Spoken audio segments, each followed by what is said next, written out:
పరిచయం అవసరం లేని వ్యక్తి ఆయన. ఎక్కడ సమస్య ఉన్నా ధైర్యంగా ప్రశ్నించే వ్యక్తిత్వం ఆయనది.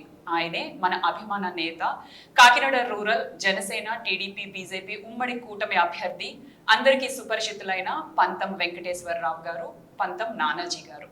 ఆయనతో నేటి రాజకీయ పరిస్థితులపై ముఖాముఖి. నమస్కారం సార్. సార్, కాకినాడ రూరల్ నియోజకవర్గంలో మీరు చేపడుతున్న ప్రచార కార్యక్రమాల్లో జనమంతా మీకు బ్రహ్మరథం పడుతున్నారు. దానిపైన మీ స్పందన ఏంటి? ఖచ్చితంగా వాస్తవం అయితే మన వెనకాల ఉన్న ఫోటో, మన ముందు ఎగురుతున్నటువంటి మన జెండా, ఈ రెండు ప్రజలు బ్రహ్మరథం కట్టడానికి 90% అయితే ఉన్న 10% మేము ఖచ్చితంగా 5 సంవత్సరాల పాటు రోడ్డు మీద నిలబడి ప్రతి సమస్య మీద మేము పోరాడింది ఒక 10%. సార్, మన కాకినాడ రూరల్ నియోజకవర్గంలో కరప మండలంతో కలిపి 6 నియోజకవర్గాలు. ఈ మొత్తం నియోజకవర్గాల్లో చాలా సమస్యలు ఉన్నాయి కదా సార్. వాటన్నిటినీ మీరు ఎలా సమస్యలపై ఎలా స్పందిద్దాం అనుకుంటున్నారు? ఎలాంటి ప్రణాళికతో ముందుకెళ్దాం అనుకుంటున్నారు? నా ఉద్దేశంలో మొట్టమొదటిది తక్షణ రిలీఫ్ ప్రజలకి కావాల్సింది మౌలిక సదుపాయాలు. మౌలిక సదుపాయాలు అంటే ఏంటి అనే ప్రశ్న ఉదయిస్తుంది చాలామంది ఆఫీసర్లని, రాజకీయ నాయకులు. మౌలిక సదుపాయాలు అంటే ఏంటన్నది ముందు ప్రతి రాజకీయ నాయకుడు, ప్రతి ఆఫీసర్ తెలుసుకోవాలి. అది పూర్వం అందరికీ తెలిసింది, అందరూ చేసేవారు. ఇది ఎప్పుడైతే 5 సంవత్సరాల నుంచి మిస్ అయ్యాయో, నా ఇంటికి వెళ్ళాలి రోడ్డు, నా ఇంట్లో ఉన్న మల్లు బయటికి వెళ్ళడానికి ఒక డ్రైన్, ఆ డ్రైన్కి బయట ఎక్కడో అవుట్లెట్ ఉండాలి. అవుట్లెట్ లేని డ్రైన్లు ఉన్నాయి కొన్ని చోట్ల, కానీ దానికి అవుట్లెట్ ఉండదు. ఈ చివరిన పక్కింటి దగ్గర వదిలేసి ఉంటుంది. అదంతా ఇదంతా బురద, దోమ ఎంత దోమ ఉంటుందంటే అంత దోమ కొడితే 30,000, 40,000, 50,000 వైద్యం చేసుకున్న వాళ్ళు ఎంతోమంది. నాకు ఈ 3 నెలల 4 నెలల పర్యటన ఆపరేషన్ తర్వాత నేను చేసిన పర్యటనలో ప్రతి చోట దోమ కొడితే అంత జబ్బు కట్టేవాళ్ళు కూడా కనపడ్డారు. మంచినీరు నువ్వు తాగుతున్నది బతకడానికి మంచినీరు తాగుతుంటే ఏ రోగాలు రాకుండా ఉండడానికి మంచి నీరు, దాని పేరే మంచి నీరు తాగింది. ఆ మంచి నీరు ఇవ్వలేకపోతుంది ఈ ప్రభుత్వం. ఆ నీరు తాగి అనేక రోగాలు తెచ్చుకునే పరిస్థితి అలా ప్రజలకు ఉంది. అది ఆ సౌకర్యం కలగజేస్తాను, డ్రైన్స్ సౌకర్యం కలగజేస్తాను, రోడ్డు సౌకర్యం కలగజేస్తాను. అట్లాగే విద్య, వైద్యం. నువ్వు ఎయిడెడ్ స్కూల్స్ తీసేసి ఏదో అమ్మఒడి అనేదో, అది కూడా ఎవరికి వేస్తారు? ఒక ఇంట్లో 3 పిల్లలు ఉంటే ఒక పిల్లడికి వేస్తుంటే, ఒక పిల్లడు చదివించి 2 పిల్లలు పనులు పంపమన్నా, అలాగే నిరక్షరాస్యులుగా ఉండిపోమన్నా దాని అర్థం. ఇద్దరు పంపించి 13,000 ఇచ్చినప్పుడు అవి అమ్మఒడికి ఇచ్చిన లోపల బాబు గుడ్డికి అయిపోతాయి. ఖచ్చితంగా సాయంత్రం వరకు ఈ లోపల వాడేస్తారు. వాడేయడం వల్ల ఆ పిల్లలు చదివించట్లేదు. అక్కడ ఎయిడెడ్ స్కూల్ లేదు, గవర్నమెంట్ స్కూల్ స్టాండర్డ్స్ పెంచలేదు.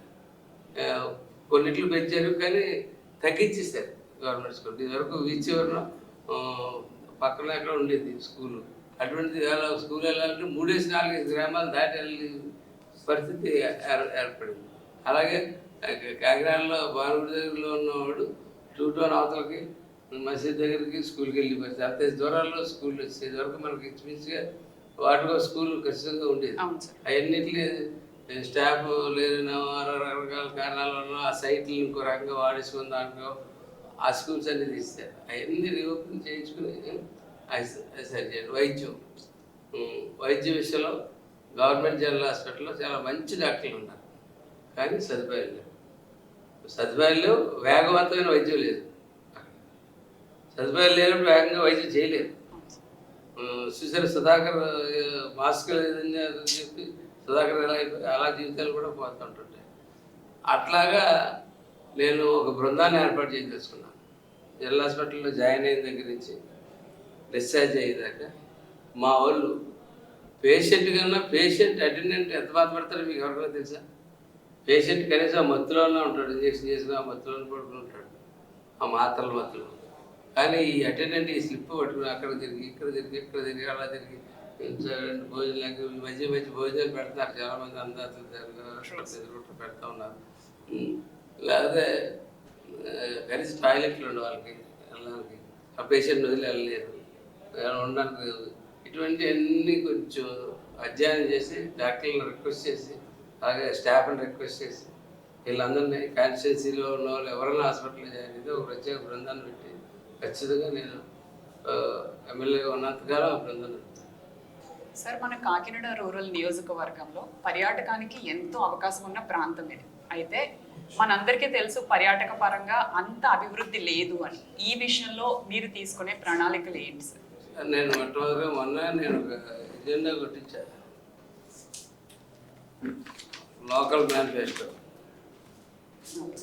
అందులో చెప్తున్నాను కాకినాడ బీచ్ని అభివృద్ధి చేస్తాను, సుందరీకరణ చేస్తాను.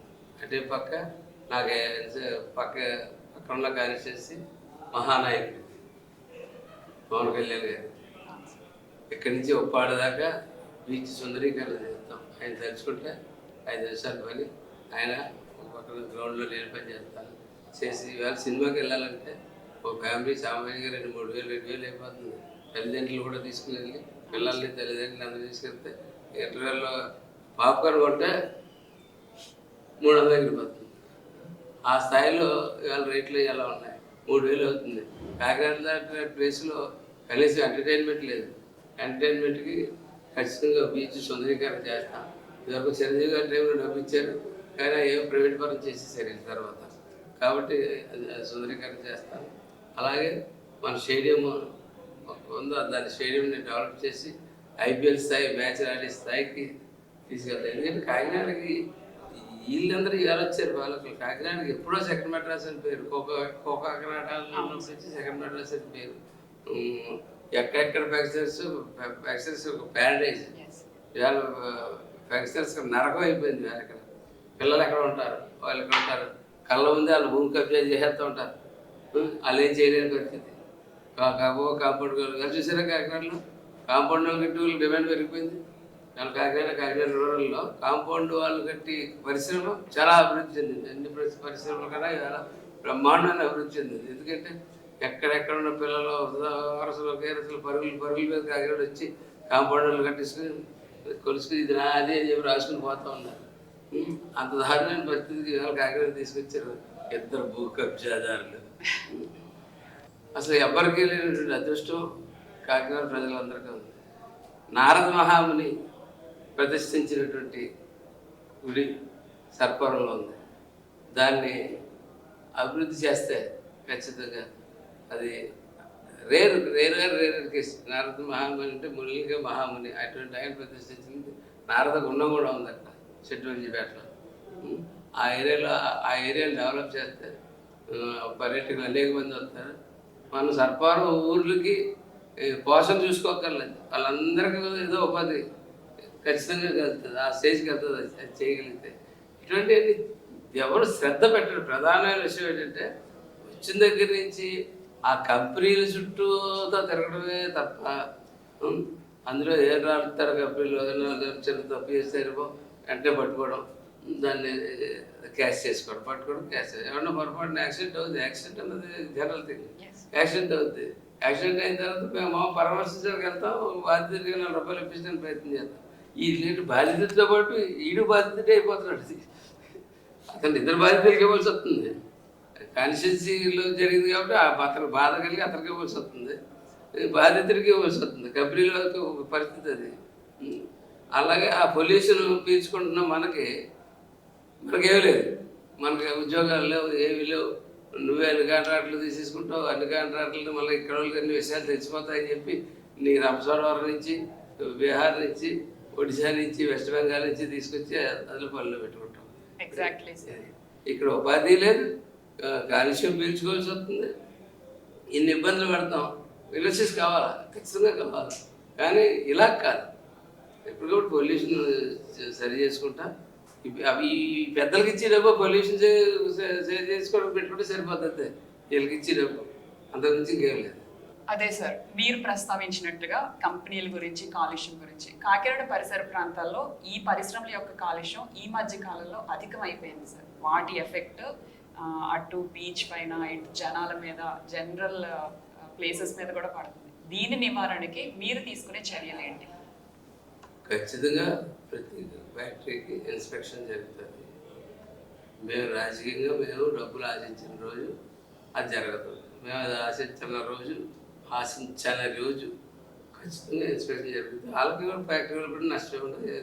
ఎవరికి డబ్బులు అక్కర్లేదు కూడా ఆ డబ్బులు దాని మీద పెడతారు. ఖచ్చితంగా చాలా బాగా ఒక వారం రోజులు ఇంటి లేవనుకోండి, ఎందుకు ఎంత ఎత్తుని నల్లగా అవును సార్, జిగురుగా ఉంటుంది. అదేటో లెటర్ ఇలాగా అట్లా ఉంటుంది. ఒక రాత్రి వదిలేస్తే సూర్యాపేట, లైట్ హౌస్, వలసగల ఆ ఏరియాల్లో రాత్రులు కళ్ళు మంటలు వస్తుంటాయి. పొద్దున చూస్తే ఇది నల్లగా ప్రతి ఊళ్ళ మీద వద్దుటే ఇదిగా ఉంటుంది. ఇవన్నీ ఎవరు అడిగి లేడు, చేసి లేడు. ప్రభుత్వ యంత్రాంగం, ఫ్యాక్టరీ ఇన్స్పెక్టర్స్ అని ఉంటారు, వీళ్ళంతా ఉంటారు, పోలీసు కంట్రోల్ మెంబర్స్ కాకుండా ఇవన్నీ అడిగేవాళ్ళు. అసలు అడిగితే ఎవరికి అడగాలో కూడా తెలియని పరిస్థితి. అసలు చాలా అది నోరు ఎత్తితే పోలీస్ స్టేషన్ నుంచి ఫోన్ వస్తుంది. ఏదో గట్టిగా క్యాకులేసాడు అనుకో, పోలీస్ స్టేషన్ నుంచి ఫోన్ వస్తుంది. అయితే అక్కడ ఎత్తులకి తెల్ల పంచి కట్టుకుని తెల్ల చొక్కా వేసుకుని మర్యాద రామల్లా పోలీస్ స్టేషన్లో పోలీసులు ఇతరుంటాడు. నాకు అర్థం కురసాల సత్యనారాయణ అక్కడ కూర్చుంటాడు. కూర్చుని అతను పంచాయతీ చేస్తాడు. అసలు ఎవరు వీళ్ళు, ఎక్కడి నుంచి వచ్చారు, ఏ ఊరోళ్ళు, ఎవరు అడ్రస్ తెలియని మనుషులు వచ్చి ఇక్కడికి వచ్చి మా మీద ఎక్కి నాచి ఆడుతుంటే ఎంత బాధగా ఉంటుందో ఒకసారి ఆలోచించాను. సార్, ప్రతి సమస్య పైన ఎంతో అవగాహన ఉన్న వ్యక్తి మీరు. అయితే మరి మీరు ఈ కాకినాడ రూరల్ నియోజకవర్గ అభ్యర్థిగా మీకున్న ప్రత్యేకమైన ప్రణాళిక ఏమైనా ఉందా? నేను చెప్తాను కదా, విద్య, వైద్యం, మౌలిక సదుపాయాలు అన్నీ అందులోకి వచ్చేస్తాయి. మిగిలిన కష్టపడి సంపాదించుకోవాలి. తినడానికి వాడు మనిషి అన్నవాడు కష్టపడి సంపాదించుకోకపోతే కుదరదు. ఆ మాత్రం ఎక్సర్సైజ్ చేయకుండా కూర్చొని తినడం అంటే కుదరదు, కరెక్ట్ కాదు కూడా. విద్య, వైద్యం మనం గవర్నమెంట్ ఇచ్చి మౌలిక సదుపాయాలు చేసిన తర్వాత ఈ ఖర్చు చెప్పండి. వీడు ఇంటికి దారి వేసుకోవాల్సి వస్తుంది. ఐదు ముందు గ్రావెల్ తెచ్చుకొని దారి వేసుకోవాల్సి వస్తుంది. కాలం ఎవరు కూరని వీటి తవ్వించుకోవాల్సి వస్తుంది. మరి ఎక్స్ట్రా డబ్బు ఖర్చు అయిపోతుంది కదా వీటికి. అలాగే హాస్పిటల్కి వెళ్తే ఎక్కడికి వెళ్ళట్లేదు, అక్కడికి వెళ్ళట్లేదు, ఎక్కడికి వెళ్ళేవాడు తిప్పేవాడు పరిస్థితి ఎలాగైపోతుంది. అలాగే విద్య, నువ్వు ఎయిడెడ్ స్కూల్స్ అన్నీ ఎత్తిపారేసావు. ఎయిడెడ్ స్కూలే లేదు ఇప్పుడు. నువ్వు 13,000 ఇచ్చి నీ పిల్లలు ముగ్గురిని చదివించుకుంటే ఎలా చదివించుకుంటాడు? 13,000 వాడు ఒక పిల్లడికే ఇస్తారట. ఒక ఇంట్లో గొడవ పెట్టడం కాకపోతే రేపు పొద్దున అడుగుతారుగా. పిల్ల పెద్ద అయిన తర్వాత ఒక పిల్లలు 2 పిల్లలు పళ్ళు పంపించి ఒక పిల్లలు చదివితే మిగిలిన 2 పిల్లలు తల్లిని అడగరా రేపు పొద్దున నన్ను చదివించావు, నన్ను ఇలా చేసావని వయసు వచ్చాక అడుగుతారా? ఆ పరిస్థితి కలగజేస్తా ఉన్నాడు. పరిపాలన చేతకానున్నాడు. ఈవేళ రాజ్యం వెళ్తా ఉంటే ఎలా ఉంటుంది? పరిపాలించి కూడా రాజ్యం వెళ్ళినప్పుడు ఎలా ఉండేది? పరిపాలించబోయేవాడు త్వరలో ఎంత చక్కగా పరిపాలన చేస్తాడో అవన్నీ ఒకసారి ఆలోచించాలి ప్రతి ఒక్కరు. జైల్లో పొద్దునే కాలర్ అటెండెన్స్ తీసుకుని సెల్యూట్ కొట్టి అక్కడ వాళ్ళు చెప్పిన మొక్కలు లాంటి తప్పులు తుడిచి విశ్లేషణ చేసి సపరేట్గా ఏదో పాత సీఎం కొడుకు కదా అని చెప్పి జైల్లో చిన్న పెద్ద ఏదో ఫెసిలిటీస్ అలవాటు పడిపోయినవాడు. కానీ పూర్వం డోక్రా అనే గ్రూపు ఆడవాళ్ళు ఎలా బతకాలా, ఆడవాళ్ళు కాళ్ళ మీద నిలబడాలా అని, అలాగే వాళ్ళకి ఇల్లు ఉండాలని చెప్పి టిట్కో ఇల్లు కట్టించింది. ఒక అనుభవం ఉన్న వ్యక్తి రేపు పొద్దున పక్క నుండి, హృదయం ఉన్న వ్యక్తి పక్క నుండి సలహా ఇస్తూ ఉంటే పవన్ కళ్యాణ్ ఇస్తూ ఉన్నప్పుడు అతను పరిపాలిస్తే బాగుంటుందా, ఇతను పరిపాలిస్తే బాగుంటుందా, జైలు బుద్ధులతో చేస్తే బాగుంటుందా, ప్రజలకు సేవ చేసిన అనుభవంతో చేస్తే బాగుంటుందా అన్నది ప్రజలు ఆలోచించుకోవాలి, మనందరూ కూడా ఆలోచించుకోవాలి. ముఖ్యంగా మీడియా కూడా బాగా ఆలోచించుకోవాలి. సొంత భావంతో మీడియా కూడా తెలియజేయాలి. చివరిగా మన ప్రజలకు మీరు చెప్పాలనుకునేది ఏమైనా ఉందా సార్? ఆలోచించి ఎవరు కరెక్టో ఆలోచించి మే 13వ తారీఖున జరగబోయే అసెంబ్లీ పార్లమెంట్ ఎన్నికల్లో అసెంబ్లీ అభ్యర్థి అయిన నాకు 6వ నెంబర్ మీద ఓటులాగా ఎలా నొక్కి ఓటు వేసి నన్ను గెలిపించే ప్రార్థన. అలాగే 9వ నెంబర్ మీద జంగల్ ఉదయ్ శ్రీనివాస్కి ఓటు వేసి గెలిపించాల్సిందిగా ప్రార్థిస్తాను. ఇదండి మన నేత పంతం వెంకటేశ్వరరావు గారు తన అంతరంగాన్ని, రాజకీయ పరిస్థితులపై స్పందనని మన ప్రేక్షకులతో పంచుకున్నారు కదా. ఈ కార్యక్రమం ఇంతటితో సమాప్తం. కూటమి అభ్యర్థులంతా అత్యధిక మెజారిటీతో గెలుపొందాలని మనస్ఫూర్తిగా కోరుకుంటూ నమస్కారం.